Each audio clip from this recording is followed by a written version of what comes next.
Hey there, welcome to Recovery Sucks, but it's so worth it. I am Robin Baker, I'm your host, and welcome to your reality check on eating disorder recovery. Here we talk to real people that have gone through eating disorder recovery challenges, have great tips, great advice, and this show is all about a huge dose of reality, but also a heaping dose of love, support, and connection. Thank you so much for joining me today. And just a quick reminder, this podcast is by no way a replacement for proper medical attention for your eating disorder recovery. If you need help, if you need additional help, please seek out a licensed professional. Welcome to Recovery Sucks, but it's so worth it, episode number 3. In today's episode, we talk to Kayla Rose Kotecki. She's a rebel holistic nutritionalist who's sick of women and men struggling and suffering from restrictive eating disorders caused by unrealistic and unsustainable diet culture and beauty standard demands. She used to compete in fitness competitions and also suffered from anorexia, bulimia, overexercising, and restrictive dieting, including orthorexia. Today, we talk all about the physical complications she's experienced in the recovery process. Hello and welcome to Recovery Sucks. I am Robin Baker, and today I have the honor and privilege to interview Kayla Rose Kotecki. And she is, I consider her a serious badass in my book. She's been in recovery for over a couple years, but of course, she says she's still human and not perfect, and she still has her days. She says it's inevitable, and if we think once we get recovered that life will be perfect, we'll love our bodies every day 24/7, and thoughts of restricting food will be completely absent. That's just bullshit and wishful thinking, and I couldn't agree more. She says the reality is the majority of the time she's good, she's confident, and the food thoughts are absent, but here and there she'll have her moments or days where they creep in. The difference is they do not hold power over her, and she doesn't act on them, and she doesn't take action upon the thoughts. She works as a holistic nutritionist with an emphasis on eating disorders, especially people that have orthorexia, and all forms of such as like bikini competing and overexercising, raw vegans, fruitarians, hardcore clean eaters, etc. And she says that now that she's recovered, the opportunities that she's had are infinite, whereas before she was so isolated, she was so inflexible and so unwilling to look outside of her daily regimen because she was so fearful about food and eating clean. If she left the house or missed her 5th meal or meal prep or getting her workout in for the day, she felt really inflexible and anxious, and I'm sure many of you can relate to that. I know I can. She also has the energy now to snowboard again, which she gave up for years because she was so weak and frail. But also she had lost all passion for hobbies, and now she has the freedom and flexibility to go on spontaneous road trips and camping trips. She loves the outdoors, nature and traveling. And most importantly, and I think most of us can agree with this, she now has the brain space to think about doing other more meaningful things with her life. So welcome, Kayla. I am so glad you're here with us today. Thank you, Robin, for having me. This is exciting. Like I said before when we were talking, I just appreciate what you're doing, talking about the things that a lot of people don't talk about in this lifestyle. And it's good to bring up the not so great highlights of this world, the fitness world, the disordered eating. So thank you so much for having me. Oh, thank you. I am so excited to have you. If any of our listeners, if you haven't, don't know about her and what she does, she has a website. What's it called? Damn the Diets. I love it. Damn the Diets. And you can learn so much more about what she does there. She used to compete in fitness competitions, which that's a whole nother interview in and of itself. Yeah. But today I wanted to ask you, so because you've recently, just not too recently, but sooner rather than later, have been going through your recovery and the recovery process, what has been so sucky about the physical aspect of recovering from an eating disorder? Yeah, so that's like, there's laundry lists of stuff that you have to go through in recovery. And Um, my biggest complaint, honestly, was I talk about this too, is the edema that I faced for months. So some people say, edema only lasts for a couple weeks. And so I thought like there was something wrong with me because I struggled with edema for months and it would not go away. And this was the kind of edema that was like painful. Like I couldn't even sit cross-legged or bend down without my legs feeling like they were going to burst and pop. Oh, and geez. and I couldn't even walk across the house without being like my feet were so painful. So that was like my biggest complaint. And then also it was hard to accept the weight gain, the necessary weight gain though, because I was at such a low weight.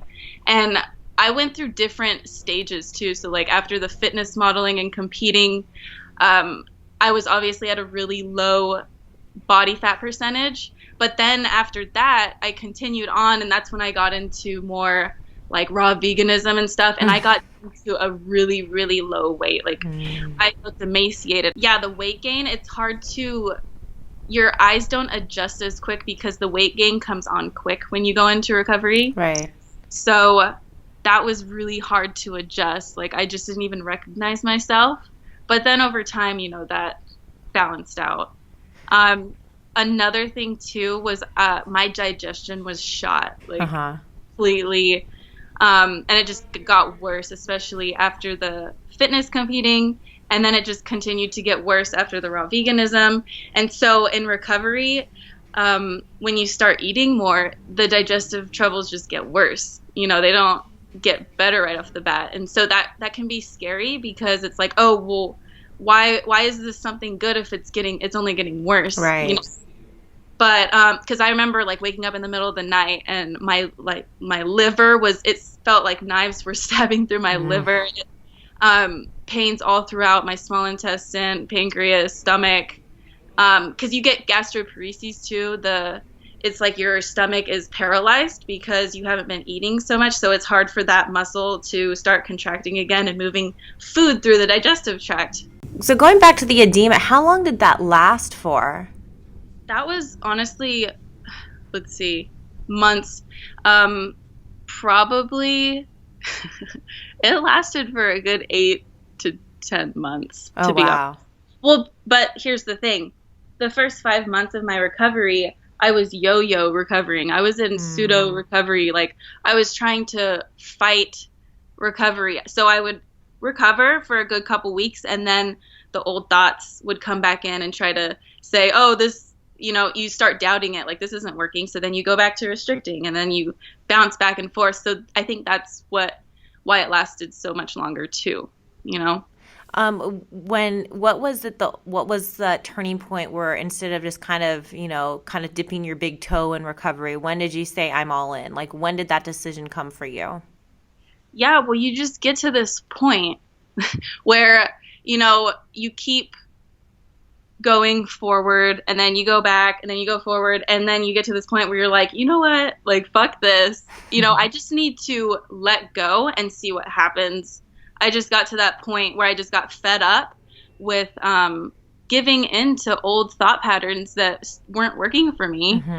So I had to let go of those old belief systems and just see what happened. And then what happened was great things. Like then I started to see breakthroughs after being consistent for a long time. So as you start to see certain progressions, then that's what keeps you going too. Right.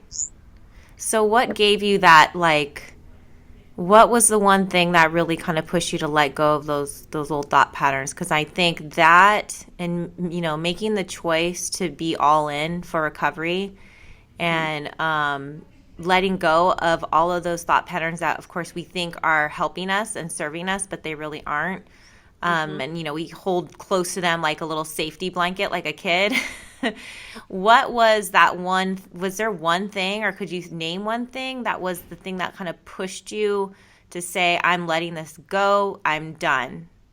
Was there one thing, or is it hard to kind of pinpoint? Yeah, it's kind of hard to pinpoint, but I mean, I will say that once you start to do some self-reflection, you be like, what, you start to write down, like, what is this certain thing actually giving me and what is it taking away? And you see like how much it's taking away from you and how bad it's actually, just like how detrimental it actually is to you. And you start to reflect upon that. And so you just get to a point where you just have to let it go. I mean, yeah, it's more complex than that. Right. And it's hard to explain. I know what you mean. Yeah. I'm always looking for someone to explain it better than I can explain it. Because I'm like, I wish I could find a way to explain it to someone, and I've tried in the past, and I'm just like, I don't really know how to say this. This is what happens. It really is just like a self-realization, like an epiphany that you have to experience for yourself, just like a knowing, like, wow, something needs to change. Like, right. What have I been doing? You just kind of wake up to this new understanding about what's been going on.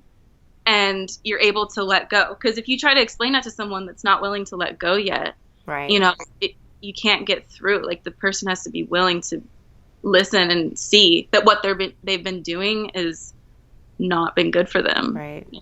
So you made this decision. You make this decision that you're going to go all in, and then you start, really fully investing in recovery, and then the edema happens. What thoughts were going through your mind when that happened? Like, oh my God, I can't believe I made this decision. Or were you still like, you know what, I'm just going to push through this? Like, what was your mindset during that? Yeah. So, in the beginning, both times, because I tried to like recover twice. So after the fitness modeling and competing, and then again, like, I just gave up recovery completely. I didn't even know about recovery, though. I didn't understand what was happening.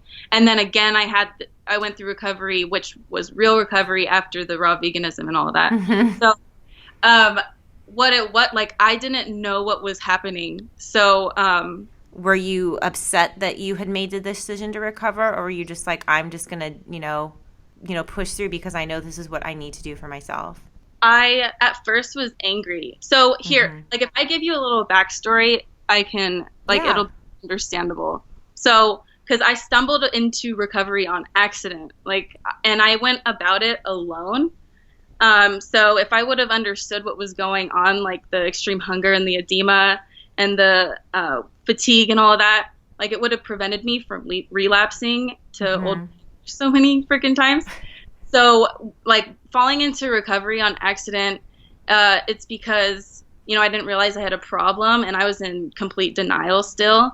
And so I landed in a place of being out of control, and this person had gone through what I had been through, and so he was trying to get me to eat more. And I was pissed, like, I was angry, and I was just, like, because I felt like what I was doing, I had believed in it for so long as, like, the only way and the true way to health and healing.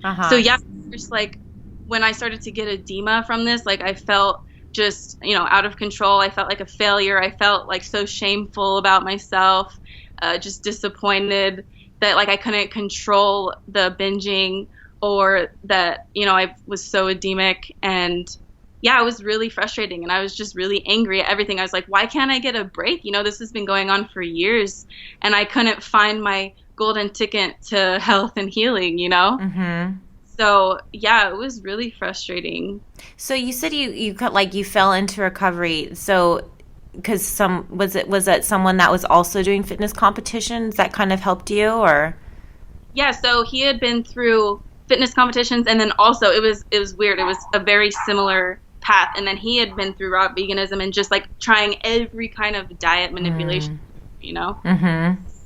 He was helping me to realize, like, you need to eat this and that, and you just need to eat. And then that was, you get to a point where you have to eat, and so you have to eat whatever's on the table. So I remember that first night that I had pasta, and I was able to sleep through the night for the first time in years. Nice. Like, and then, but I still felt like, oh, there must be something wrong, because I believe, like, if something made you feel sedated like that it must be bad for you. Right. It's crazy. Oh my gosh, the flip that the eating disorder can do to your brain is so hilarious. It's like, well, this is bad because you feel good. Like, what? What do you mean? I'm so confused right now. Yeah, exactly. That's the thing. Like you said it, it's like you don't want to feel good. Like if you feel good, then there's something wrong. Right. You're not allowed to feel good. Like, how dare you feel good? How dare you feel satiated? No, no, no, no. Yeah. It's crazy. It's crazy. Yeah. So when did you start seeing, did you start seeing a therapist after the edema, or did you get professional help later? How did that all happen? So I never actually got professional help. Wow. I just went through it myself, which, I know people do it themselves, which is great, and I'm glad I did what I did. But at the same time, I think it's so important too to still have someone to help you along the way, just because your mind can get in the way like so much throughout the recovery process, and just to understand what's going on and to make sure that you're doing it safely somewhat, Right. Because I mean, through restricting and stuff, you really take a toll on your body. I mean, you can create really bad heart problems, especially, and just a whole host of things that you got to look out for. Right. So, yeah, I didn't really have anything. I did go a couple times to like a cognitive behavioral therapist. That helped to a degree, but a lot of it was just reading tons of books out there and research, and like the Minnesota starvation experiment, and then people that are writing body positive books, and just other eating disorder, just listening to people like you, like you're not out there alone, and that what you're doing is good, and having the support system. So that's great. So this guy was pretty much like your real main source of support through this. Pretty much, yeah. That's fantastic. Yeah, so I'm so grateful for that experience. But I didn't stay with him that long. That's the thing. And I ended up leaving because I was so confused too. And I was coming to terms, like coming to accept the process, but then I was still lenient. So then I went about it just on my own completely. I ended up just leaving, and I didn't have that. So I found my own community online, which is great. That's why I love social media too. It could be good and bad. I try to explain that to people that like not all social media is bad, and I think if I had something like this when I was really struggling, because at that point I don't even think MySpace was invented at that point, that I think it would have been nicer to have people to reach out to. I think it would have been really beneficial. There's so many positives as opposed to just focusing on all the negatives that social media has to offer. Yes. So what were you doing as far as like occupation goes when you were going through weight restoration? Oh yeah. So like, how was I working? I know that's a struggle for a lot of people, whether eating disorder or recovering. So, I mean, luckily I had a flexible job. I was working at a doctor's office, just like sitting most of the day. I know people are so quick to make weight comments. Oh, yeah. Especially if someone happens to gain weight, it's very much, or even lose weight. I mean, any type of weight change in someone, I feel like anyone feels like it's like open season for feedback. Yes. Did you receive any feedback that was triggering or anything when you were going through all those physical changes? So it's weird because, people would say, oh, you look so healthy, and so me, I would take it the wrong way, like, right. Oh, that means I'm fat. Like, right. I would just think I would go to that.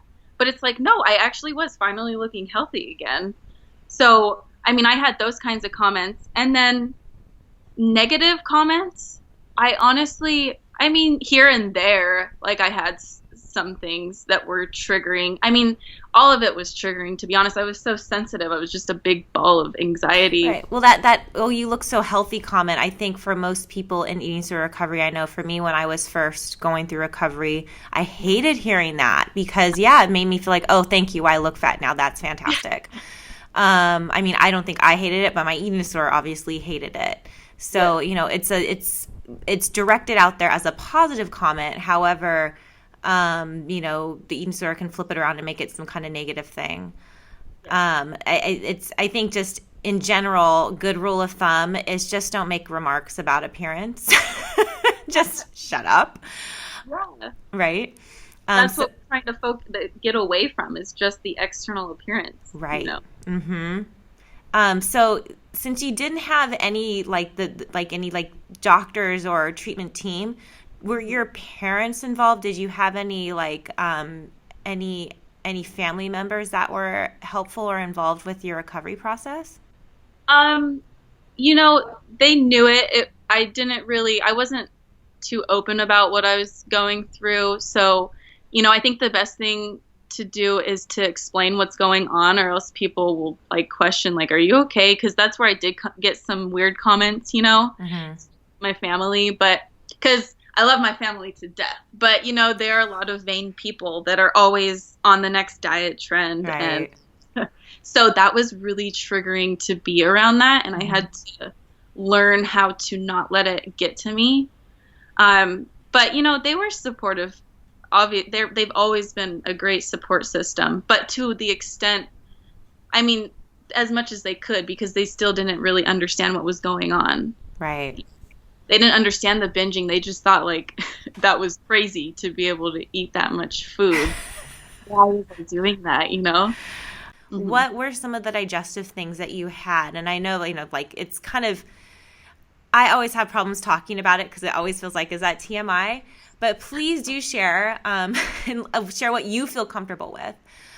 Because I think, like I said, this show is really about, let's talk about all these things we don't get to talk about with our doctors, or that we don't get warned about with eating disorder recovery, because I know so much of the digestive stuff was never part of the discussions with my therapist or dietitians until much later.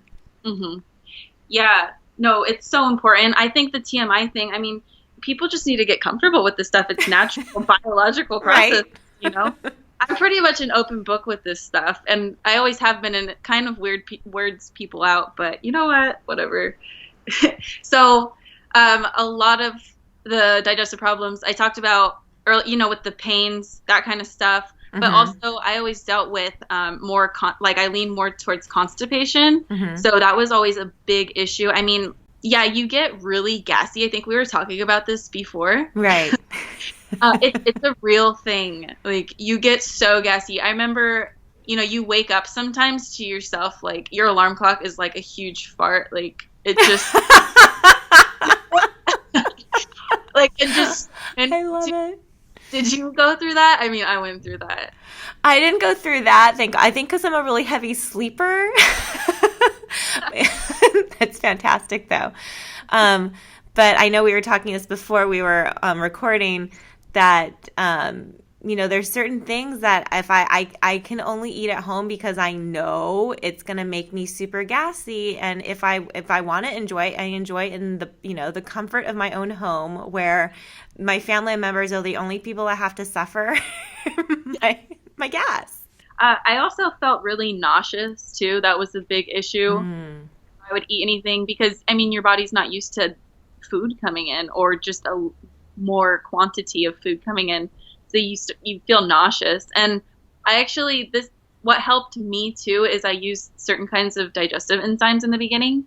Mm-hmm. And some people say, oh, you might get dependent on those, but I found I didn't get dependent. They only helped me because my body was so weak.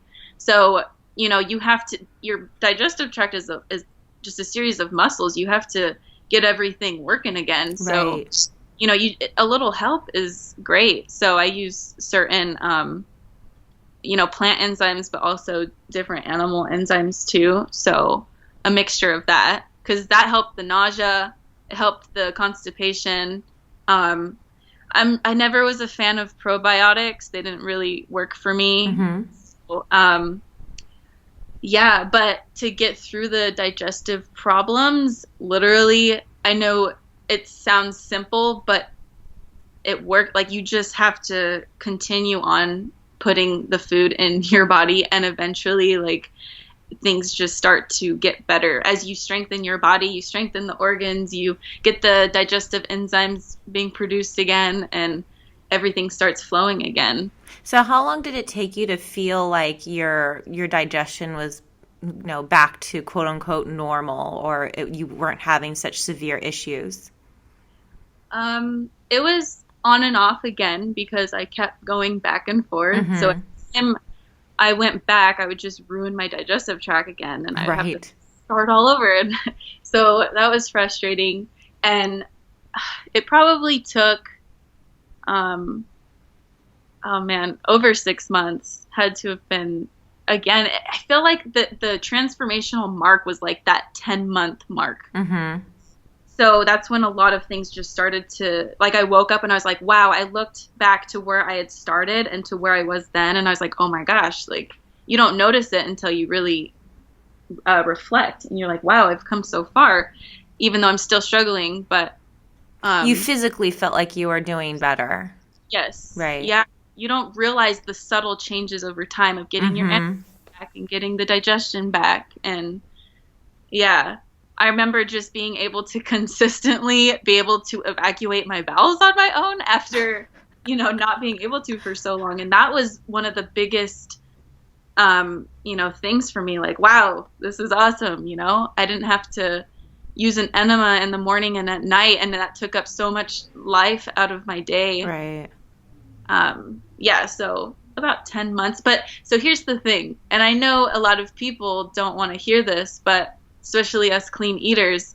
But what helped me the most with my digestion, because it's so weak, is eating less clean and more processed foods actually helped me in the beginning. I love that. That's awesome. Yeah, a lot of people don't want to hear that, but it's like the processed foods, like they are just easier to digest. And so, that helped my digestion heal a lot quicker. I was trying to just go against that. Like, no, I'm going to recover with clean foods. I was still holding on. Right. But it just wasn't working. That's great. I know from me when I was in treatment, in inpatient treatment, we would eat a lot of processed foods. And I think that was really helpful as well. And I know it's completely against what pop culture would have us believe about what is healthy, quote unquote. So it's really great to hear that from someone that's also experienced the same thing. The whole fear of, well, it's processed and this and that, it really gives fuel to the eating disorders fire. So I know that's probably, it might be even more scary for someone to try that in early stages. But as you said, it's so helpful to digestion. And I mean, also, disclaimer, everyone's body's different. So maybe this might not work or might not be the best for someone else. But I know I've experienced something similar to that. So that's really interesting. That'd be a great study to do too as well, I think. I don't know if that's ever been done, but that's a great topic to look further into. Yeah, I know a lot that helped me to understand this too was this book called Brainwashed. And then ED was capitalized at the end. Have you heard of that book? No. By Elizabeth? Yeah. She's great. She goes into more depth about that. That's a good book to check out. Who's it by again? It was called Brainwashed. Alyssa Orlis. Cool. I hope I'm pronouncing that right. We'll have to put a link on the write-up for this, so we'll put a link on there. Yeah, that one, but also, have you heard of Matt Stone, Diet Recovery? No, I haven't heard of that either. That was a great one. All of these books helped me to, break down the walls of, just being so clean and pure. And it's great to want to be healthy, don't get me wrong, but for recovery process, if what you're doing isn't working for you, you're just holding on to this purity dogma and it's not working, try out more processed foods for some time, and have the balance.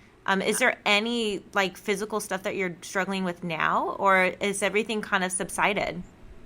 It's pretty much all subsided. And like we were talking about, if I'm really stressed or something, I might have a flare up of some digestive issues, typically constipation or something.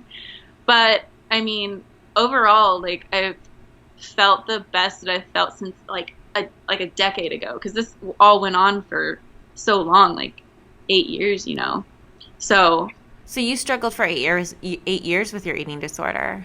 Yeah, so many different kinds too. Because I mean, at first it was, anorexia, and then that morphed into the fitness modeling and bikini competing. And then that morphed into the like the cleansing and detoxing and raw veganism type eating disorder. And then, and then after the fitness modeling, it was bulimia. So, yeah. Yeah, you are all over the map. Oh, I get it. So being through all of that, now that you're a couple years in recovery, what keeps you motivated? Like, what keeps you going? What keeps you saying, this is so worth it. My recovery is so worth it. Yeah. Literally just comparing my life now back to in my disordered eating days and seeing how much life I missed out on and how much laughter and the energy and the experiences and the relationships that I've gained back now. That's what keeps me from ever choosing to go back to the restrictive and being extremely lean or at a low weight, and just choosing instead to be at a healthier weight and body fat percentage with curves and, a little more softness. I don't have to be super hard and ripped or super skinny, Right. And just like all that I've gotten in return from my body now is just what helps me to love and appreciate my body too. And it, that in a world that tells me not to, and it's not. So, yeah. Do you have any challenges that you currently deal with as far as body image or anything goes, especially being in the nutrition world, and also being softer, and it's do you find it difficult? Do you get frustrated? For a while I did, but I'm at a point where I don't know too, if you ask me where this transition happened, I don't know where it happened, but it just did. The more I worked on myself and faced the demons of what has been causing this for so long, why I was so insecure and focused so much on my vanity or external validation, I don't really, I just got to a point where I just don't care anymore. I'm not living for someone else anymore. So it's why I don't care. But of course I have my days, because we're in this society that's just, you're bombarded with media, and even if you don't follow certain things, you still are exposed to it. So sometimes you have your days, and especially around that time of the month. Right. Especially. Yeah, and you're like, oh my gosh, life sucks. But then you get out of it and you're like, you know what? No, that doesn't matter anymore. Right. So for someone that's, going through the recovery process and struggling with the physical changes that are going on, which I don't really think anyone really can escape any type of physical issues, be it the, weight gain or digestive problems or constipation or diarrhea, whatever. I mean, when you make a change in your body, there's, other things have to change along with it. What advice would you give, or what words of encouragement would you give to someone that's struggling with similar health problems, or the changes and the challenges that go along with it? Yeah. So honestly, you just have to be patient and just really truly embrace the process for all that it is. So educate yourself on what's going to happen and know why it's happening. That's where I went wrong. I was fighting it because I didn't understand. Right. And then, no matter how uncomfortable that you feel, or how horrible the symptoms get, or how much doubt and shame comes into your mind, or fear, you just have to challenge these old ways of thinking and feel uncomfortable in order to get over this and get your life and health back, because there's just no way around recovery, and you can't speed it up or control what happens. A lot of us have the control issues. So, it just is what it is, and it looks different for everyone, like you said. And I truly think for us perfectionists, it's a lesson to be okay with our imperfections. Be able to be flexible and let go and go with the flow. That's so scary for us, because we're used to following a certain set of guidelines for exercise or diet or dogmas, Right. Yeah, it's just I also think it's a lesson to love ourselves, who we really are, instead of thinking that our body will give us a sense of belonging or purpose Mm-hmm. or level of status in the world, you know? So, Mm-hmm. yeah, just, get to that point where, you realize you're not your body. We have a body. And, yeah, there's just more meaningful and fulfilling things in life, such as laughing and having meaningful conversations and serving others and spending time with loved ones and adventuring and dancing. So, Right. yeah, just embrace the process and trust in the process and get support and find your own community that resonates with you. Do you So, think having more of the, I know, like, the body positive movement and health at every size has really, really become such a more talked about area, and it's gotten so much momentum and strength within, I would even say, like the past couple of years or so. Do you think that that helps with recovery, or do you think that um, can create fear for those that are recovering? What's your perspective on all that? yeah, well, I've seen both, because even like some of the posts that I will post about, being at a higher weight, there's people that do art or post certain pictures at a higher weight. It's not even that much higher of a weight either, but it really scares people. They're like, Mm-hmm. they've written comments saying, oh, this just makes me want to go purge. But then the other people on the opposite spectrum are like, oh, wow, this is so inspirational. So it really is just finding what resonates with you that makes you feel good and inspired and want to keep moving forward. So, that's different for everyone. Absolutely right. Yeah, that's why I always say, like, find what works for you. It's not a time to continue to follow what everyone else is doing anymore. Mm-hmm. Like, just find what works for you now and find your balance. That's So, great.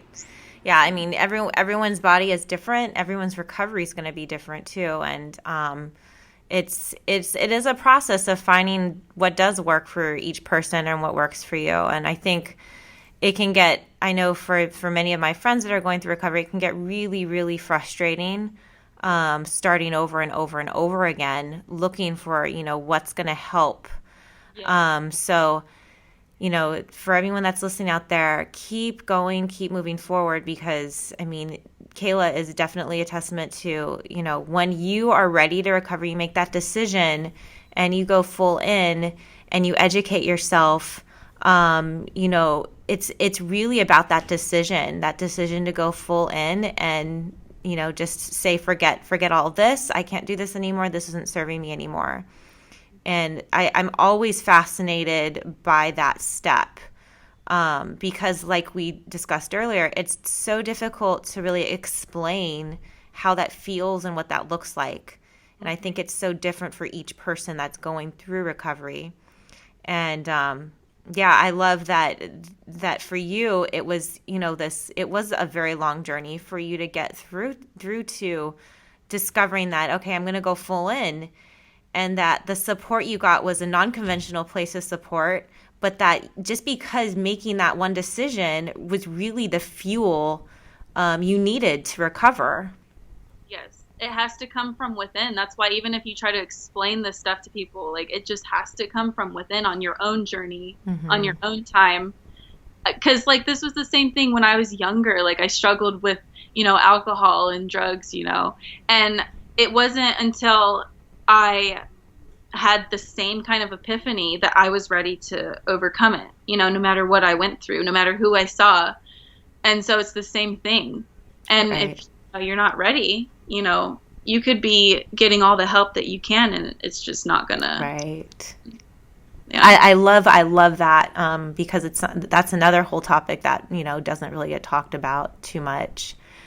And I mean, knowing that now that you have also passed with drugs and alcohol, I mean, gosh, you are for so someone like you, when you set your mind to something, it's done. It is completed. I love knowing people like you, because you were like, you are go-getters. It's putting that spin on what you've struggled with, and knowing that that is such a virtue and such a strength that you have, you can accomplish anything. And that's such a great attribute to your personality and who you are. And that's something to really be celebrated. So, and it's something that you can keep. It's just directing it in the right place. Yeah, that's what I was going to say. Like, it's great, but at the same time, it can get me into trouble. Right. Because when I decide something, like good or bad, like I'm going to go all in and I'm going to stick to it until, like with the eating disorder, like until I'm almost fatal, you know, it can get me into trouble. So that's great. Yeah, but it's great. Thank you so much for talking to us today, Kayla. And again, if you want to learn more about Kayla, go visit damnthediets.com. She has some amazing programs. And what's the thing that you offer for free? It's like a freebie? Oh, yeah. So, yeah, on damnthediets.com, I have like 3 free downloads. So it's like a questionnaire, a mini audio series, just briefly, and then also like this PDF of the top 6 mistakes that I have experienced when people are trying to recover from disordered eating or eating disorders. So, yeah. I love that, those top 6 mistakes. That's fantastic. And I think that's something that, because a lot of those mistakes are things that I think many people do in the recovery. I did for a while in my recovery when I was first starting out. And then you get to the point of like, what the hell? Why am I still doing this bullshit? But it's good because it speaks it points it out, and it's like a whole, like, you know, holding a mirror up, and it's like, okay, you're still doing this. This is still part of it. Yes. But it seems so normal. Yeah. Because everyone does it. So Yeah. I encourage people that are listening to go check out that PDF because it is fantastic.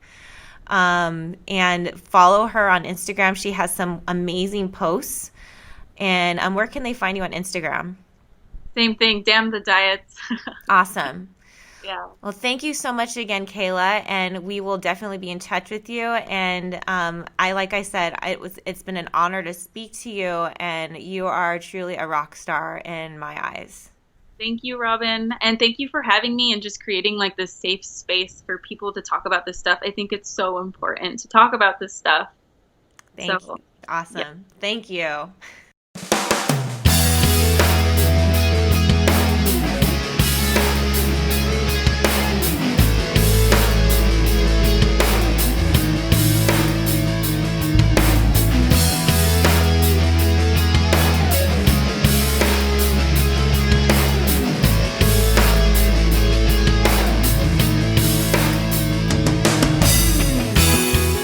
Thank you so much for joining us for this week's episode of Recovery Sucks, but It's So Worth It. And remember, this podcast is by no means a replacement for proper medical care or attention. If you feel you are struggling in your eating disorder recovery, please seek out the proper medical care. And if this episode was helpful for you in any way, I encourage you to share it with others that you think might be struggling in their eating disorder recovery. We'll see you next time.